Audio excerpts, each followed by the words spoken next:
Welcome back to our weekly update. I'm Charlotte McLeod with the Investing News Network, and I'm here to give you a quick look at our top stories for the week.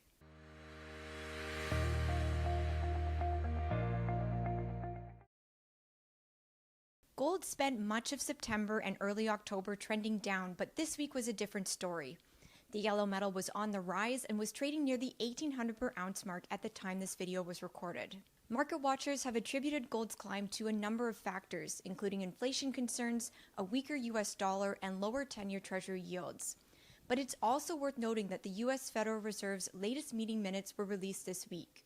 They indicate that officials believe the central bank should start tapering bond purchases in mid-November or mid-December. That could be more good news for gold. In a recent conversation, Adrian of Adrian Asset Management explained to me that discussions around tapering and rate hikes tend to hurt the precious metal more than actual tapering or rate hikes. He described the current talk around those elements as a big ball and chain on gold and said once the Fed makes a move, gold should see some upward momentum. With gold in mind, we asked our Twitter followers this week if they think the yellow metal will go up when tapering actually begins. The poll was ongoing at the time of this recording, but most respondents said yes.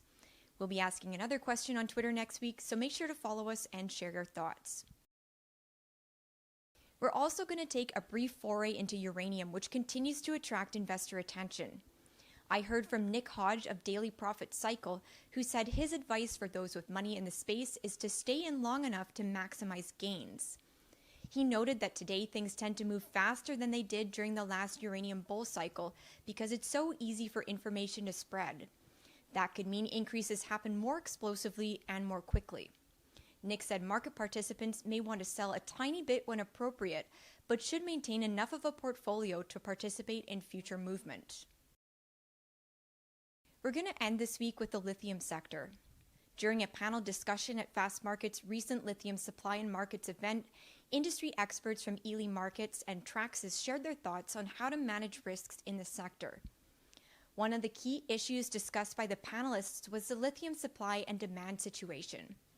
Right now, the electric vehicle sector is the main driver of lithium demand, and sales forecasts are constantly being revised to the upside. Supply to fill that growing demand is not so certain. One speaker noted that by 2025, most incremental supply needed will come from greenfield expansions, which have risks related to resources, technology, and people. Companies that are able to execute may have bright prospects, but investors will have to work hard to identify them. That's all for this week. If you like this video, make sure you subscribe to our channel and turn on notifications so you don't miss future updates and interviews. You can also follow us on social media or click below for our free report or any article mentioned in this video. We'll see you next time.